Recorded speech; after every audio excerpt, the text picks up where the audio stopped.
tikate nzambe asala katikati na moko na ye eke tokotika nyonso biso tokoyoka kati na esika oyo te nzambe afongola mitema na biso mpe toya bango nyonso na kombo na ye topondeli bango na kombo na yesu nzambe topamboli okumbisi etolio totiki maloba oyo toli koyoka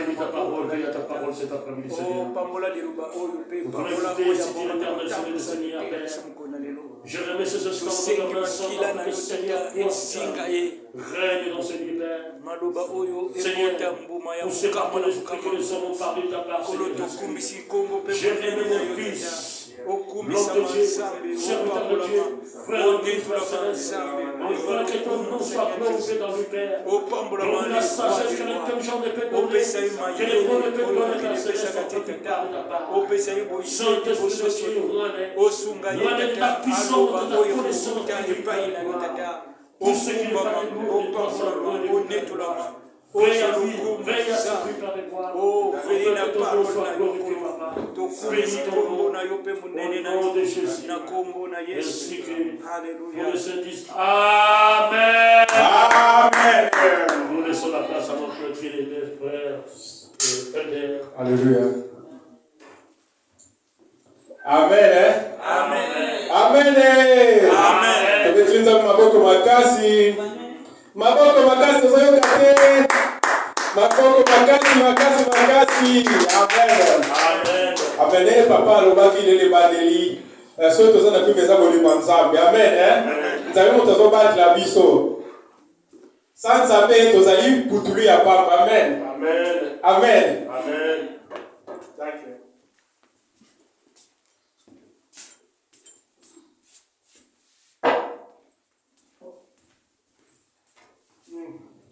Thème na biso lelo ezali autorité ya troisième ciel.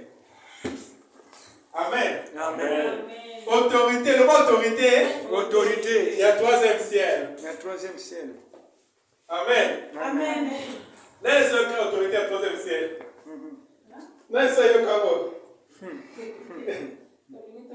Amen. Amen. Voilà tout la Bible dans le biso. Dans mon canal, il y a 2 Corinthiens 12.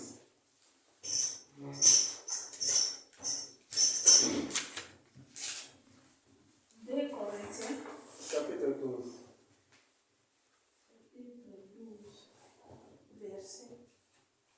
Tuvalie niti na verse 1 bis 4. Des Corinthiens 12, 1 na 4. Esengeli na mikumisa ata ezali na ntina te. Tika naloba mpo na makambo oyo Nkolo amimonisaki ngai lokola na ndoto. Mpe sekele oyo ayebisaki ngai eleki mbula 14 Nzambe atombolaki moto moko na lisanga ya Kristo mpe amemaki ye na likolo mpenza na mboka na ye. Nalobi lisusu nayebi te soki ya solo mpenza nzoto na ye ekendeki na likolo to ezalaki lokola na ndoto kaka Nzambe moto ayebi. Nayebi te Nzambe akomisaki moto yango na mboka na ye ya bisengo. Nalobi lisusu nayebi te soki ya solo mpenza nzoto na ye ekendeki na likolo to ezalaki lokola na ndoto kaka Nzambe moto ayebi. Amen. Merci. Papa, quand tu en français, on a versé à D.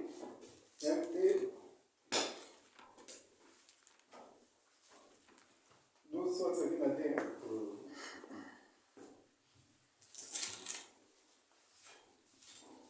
On va se faire à D, voilà.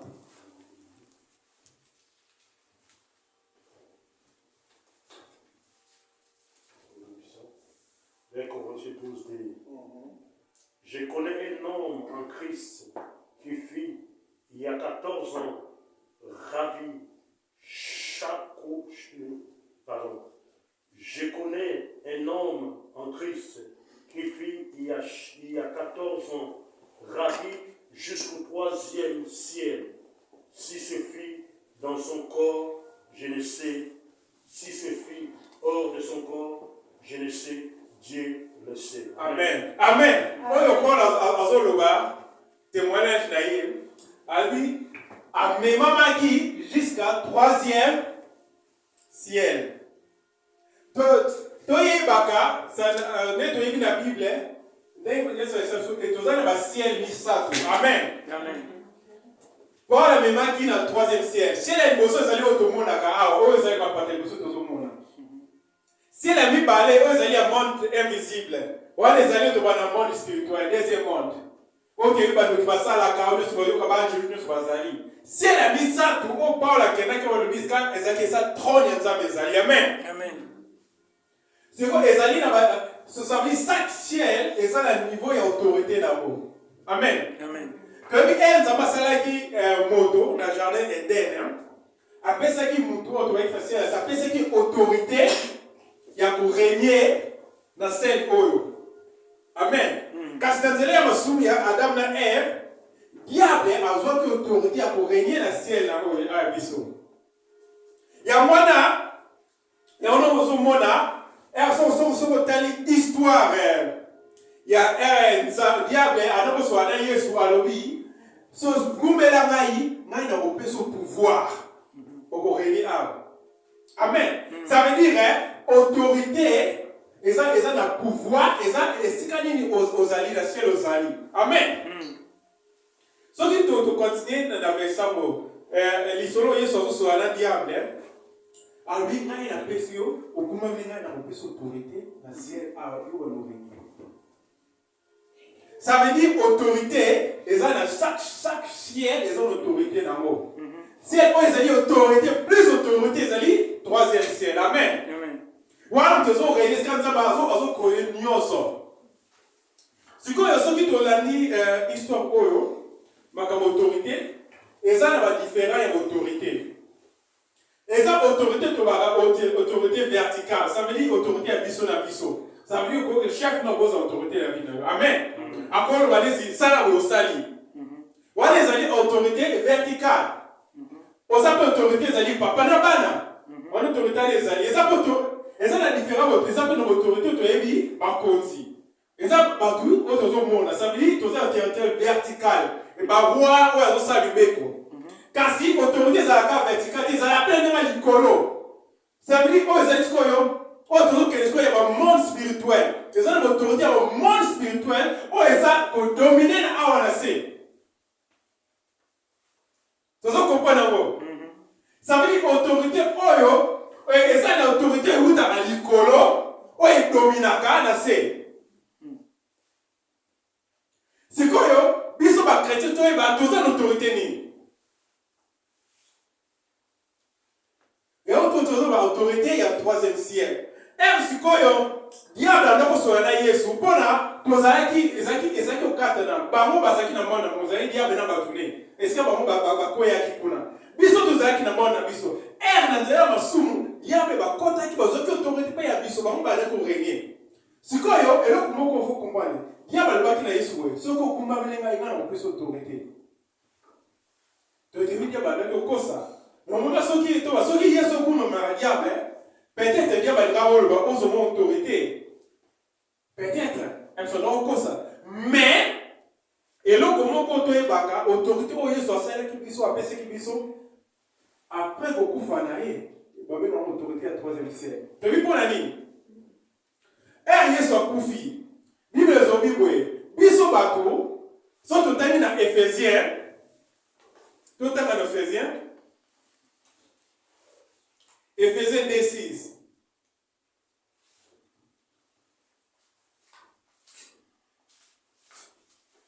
Éphésiens 2:6. Je lis au nom de Jésus. Amen. Il nous a ressuscités ensemble. Il nous a fait asseoir ensemble dans le lieu céleste en Jésus-Christ. Amen. Amen. Asko Yesu bazoloba. Yesu asekwaki. Biso tozalaki na se. Ni na sali amemi biso. Amazisi biso wapi? Na likolo. Na likolo. Likolo wa peskanani? Yazala wapi? Dans quel ciel? Les lieux, ça veut dire, Yesu, ayo kakadia dafuka fuka malakaye, mbele, bisu tout le monde zara ni voici. Mais Yesu ko azoke le kuluzo, assez ça veut dire azui biso, amatisi biso likolo ya banyoso. Tozo comprendre. Ça veut dire, dans sous le premier siècle, l'autorité de M. ça sous le ya c'était, et là sous ce qui a été dans la deuxième té, et ça dit plus. Ça veut dire diable, bazana sama kolonabiso. Tozo comprendre comment. Yamana dia basiba ki mutu. Pour aller dans regretaki, pour aller là pour faire Yesu, pour avoir kota na troisième ciel et ça ka pour Yesu. Ça Jésus ko kota pour na té. Faut à la saint. Yamana so boza na temps, botanga livre Éphésiens. Botanga Éphésiens Paul a expliqué ndenge Nzambe amatisa biso. So otangi kutu bazoloba Nzambe a parole de Éphésiens 1:3. Nzambe a parole biso dans tout domaine. Ya ma parole c'est ça likolo. Nzambe amatisi biso dans troisième. Ça veut dire qu'ils ont toujours position dans biso. So que tu comprends les positions biso tozali.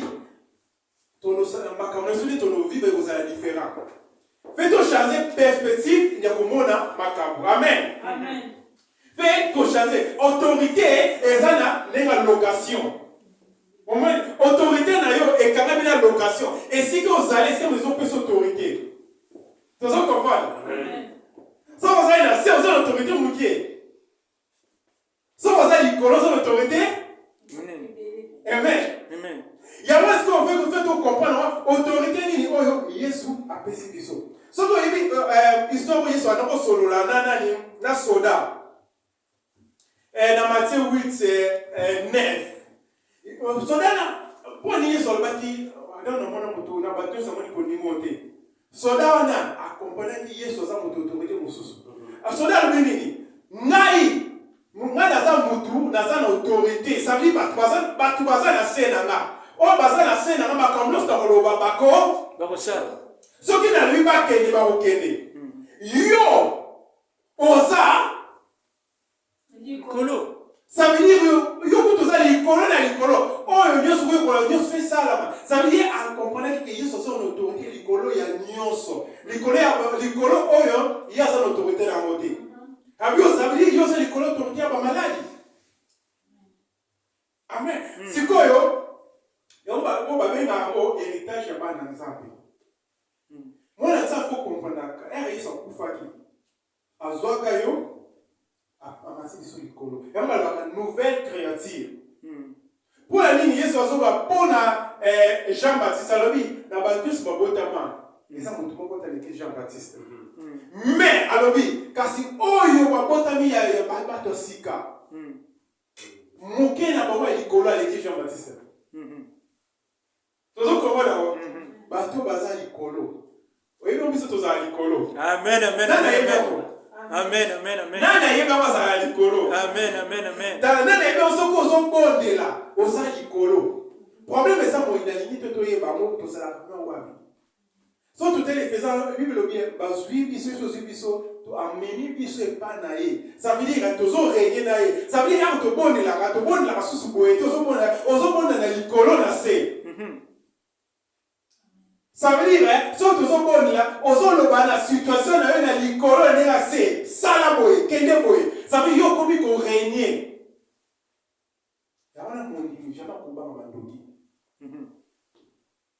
Jamais. Jamais pour moi bazar na deuxième c'est bon bazar. Il y a moi pas un peu qui sobi na pesibino autorité nyonso ya diable na sama colonabino. Pour dire pour matisi biso ba mo bazar sikoyo na se. Donc, tu as l'autorité. Pour que tu aies l'autorité, tu as limite pour y aller, tu as la crise. Mais on met tout le temps la crise. On dit, on a l'autorité, on comprend l'autorité, on comprend les sika zali. Mais on connaît aussi c'est parce que les circonstances sont moquées.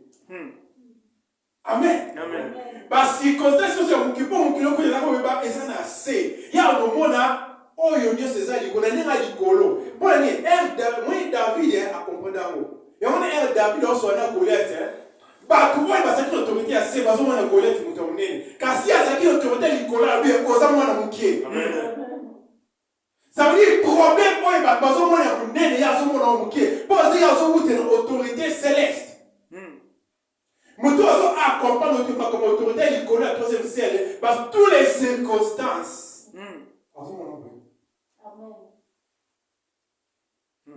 Toyekola ko changer perspective na biso.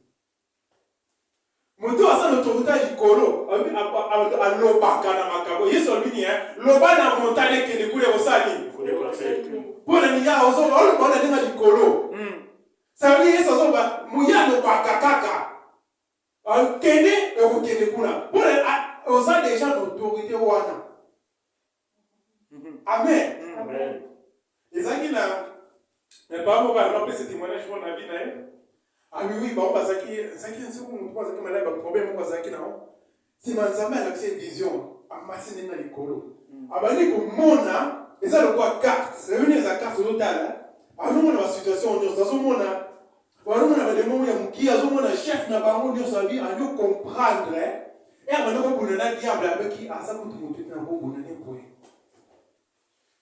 Zali sanzu la kistala. Alumuni kuna chef na loba na ye. Makamyo ko loba na ye. Alo bonde siko ya de au troisième sala bonde. Ali ko yeso bi balo loba. Ali ko loba. Yo chef ba de bonne émission. Kama mloko na yo. Na kati communication na bino. Bana le no ko loba sur le côté. Na kuna ko kotisi bino. Ko troubler bino nyoso. Ba no troubler ba no sala nyoso.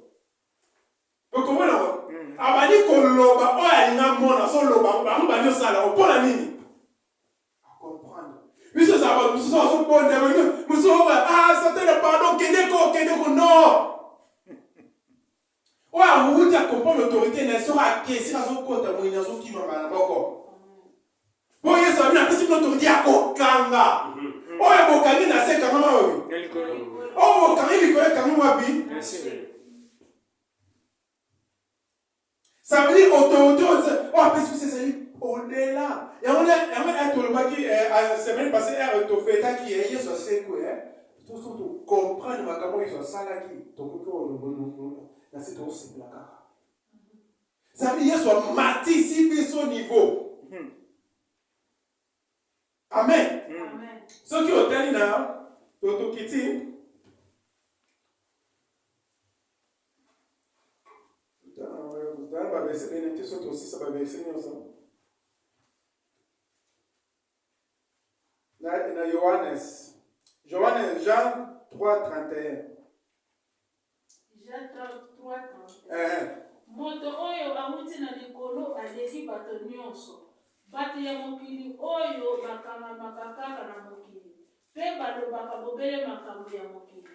Moto oyo amuti na likolo aleki bato nyonso. Amen. Amen. Moto oyo amuti likolo aleki bato nyonso. Moto aza na likolo sa ye azomona makambo. Nyonso. Banani oyo bamatisa likolo. Ba chrétien. Banani. Ça veut dire azoloba makambo likolo makambo ya sesute. Biso oyo na se toza to manipulable. Yoso eloko biso biloko tomona kana se ezati ndenge lola mona. Amen. Amen. Poso otali nesi vie ya Joseph. Na se bato banakomoni mwana moke kasi nzambe anakomona nani? Nkolo. Ye banakolo makambo likolo. Amen. Amen. Amen. Ça veut dire likolo ko sala lokuti bato ba comprendre yo. So que les gens pas comprendre au ça ne va comprendre jamais pour yo zo makambo likolo. Biso ba crescer fait to hier pour la cochanger. Misu na biso e ba l'hôtel ni les autres na likolo. Yo sana na likolo. Amen. Vraie identité na yo ezana na likolo. Amen. Amen. Vraie identité na yo dans la sorte de binzabe l'accès de cette identité église de likolo ba kokamba. C'est bien bon. Amen. Oui bien bon. Amen. Le binzabe l'accès bonge la binzabe l'accès na inazana ni na miso na yo. Nzama l'accès autorité ni ozana autorité ya vie na yo mobimba. Na esiko salaka ozana autorité likolo nango. Pour la ligne, chef, l'autorité verticale. Que yo l'autorité aussi na likolo, ça veut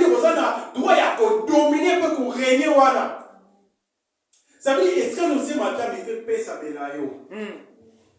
Normal, et si quand on se matin, il fait ça la nini? Et paye sa melangai. Dans un quartier. Et si quand on se matin, il fait ça la nini? Et paye sa melangai. N'a pas sa histoire. Oui, vous tout ça, moi, passé. Pour la bannière, ça la sika. N'a vu, ok? Mais ça va d'autorité. Là, vous proclamez autorité ensemble. Mais vous, na ça qui? Na sapato na ngai, na un papier, na commis. Josué 1:9. Par exemple, si on se matin, vous savez, Et paye sa melangai. na la tête na masapato, na côté musala na bani sika. Elle a banni na 2 semaines. Na mutasika, na bani sika. Mais chef na wakumu tuna aider. Okokuba nusala la classe on yiko sabati na miso bazawa. Tala, vous comprenez? Tala, yo niveau ça na miso bon ça vérité. O ba no yiko sabati o baza awa. Oh, ndeni. Oui, pour tout le monde ngayo osimo sala même ça tout le monde avec l'équipe. Au ça la tête so ça na tamba no pesa wa okumu. Oh! Ya ozo ibatenga na côté qui na verset na mal Josué 1:9. Mais je le dis matin au pesa nous.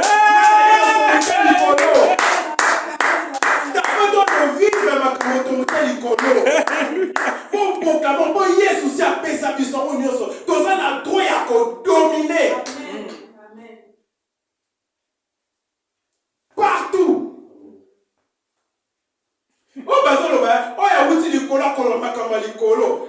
Oh ya wuti na se a causa toujours na se jamais ba kokoza la glace, ba kokoza la neye mon côté. Jamais. Ya mwana chrétien va yebaka azanani. Ce qui chrétien éviter ozala toujours dia ba lusakana yo. On ozala toujours par circonstances zo les pozo comprendre te. Qu'est-ce que ça dit qu'on a comprendre, les plaies ensemble, on comprendre que ensemble il n'y pas mal, il n'y a pas de bon naé, on comprendre ya sana akoreni na tout, on dit moi na sana sama kolonaé, akopanga loko, to kita na nous sommes aussi ça mais Seigneur ça.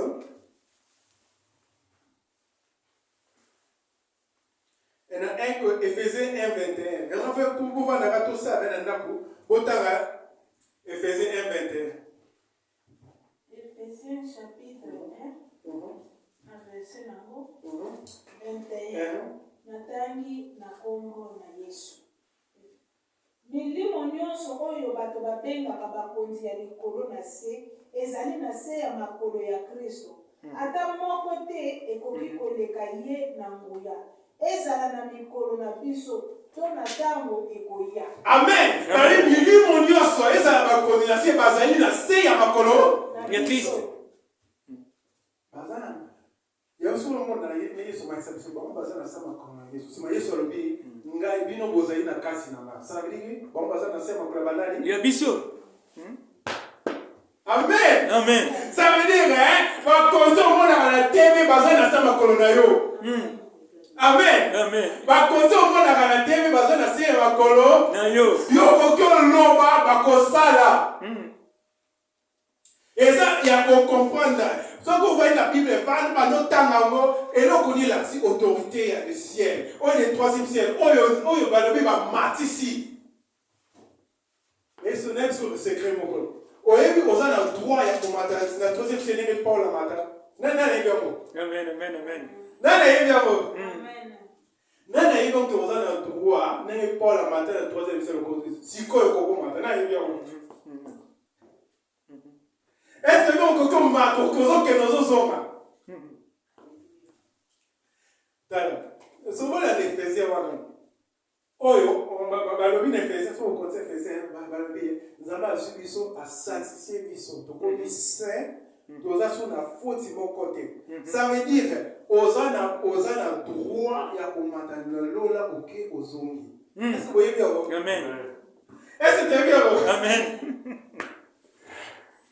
Oui. Ta ça est ça pour faire que ezelo comme ça ya né. Ya muné le pour la personne. Ça veut dire et pas nous avec oza digne. Ne ozotema ozana digne ozali saint. Pour ça va sauter à ce moment-là Jésus m'a dit là, il veut que le bien mon livre zaki na Yesu ça va na 4 sambiso. Ça veut dire qu'on a une grande autorité. Nana linga vraiment nos changer perspective lelo. Alléluia. Nana linga no mona ngenza mona eh. Nana bi lelo na no mona ngenza mona. Amen, amen, amen, amen, amen, amen. Na no mona makamunde ngenza mona ngo. Amen. Bible bi nzambe avali na ye. Nzambe azala paniquer. Est-ce que makamuzo le kabila est-ce que nzambe koloba ah na sala qu'il faut c'est makamuzo le kamuki. Na kati kambote. Non, ayebi nyose za na sema ko na ye. Yango eza biso ba chrétien to koma nango. Biso ba chrétien fait to koma to bana kozwa héritage oyo Yesu sakufela biso déjà. Amen. To zela kanini. Po Yesu alobi kutu boko sala ebele kolekanga. Amen. Amen. Autorité. Et le toloba, atoba obika koloba kuma Yesu. Obi autorité ne bimana kasi.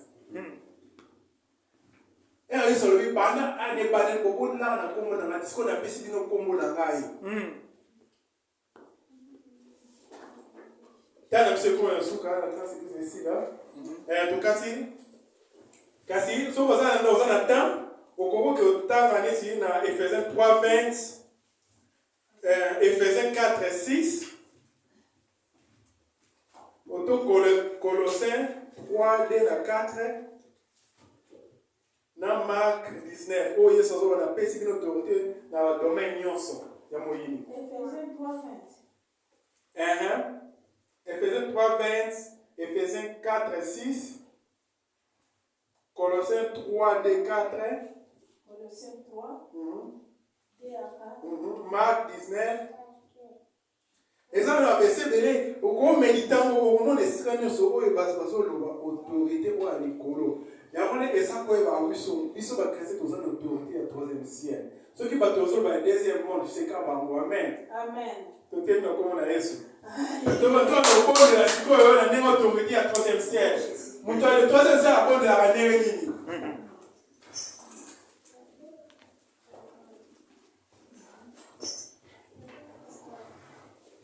Yesu alobi na Mark na pesi bino autorité na banduki nyonso ya mwini eloko boko te kosala mabino boko niata banyoka boko niata baserpa bango nyonso baza na sama kolo na bino azola baka mpona monde azola mpona monde invisible et invisible eza na sama kolo mpona biso toza ya likolo bana koloba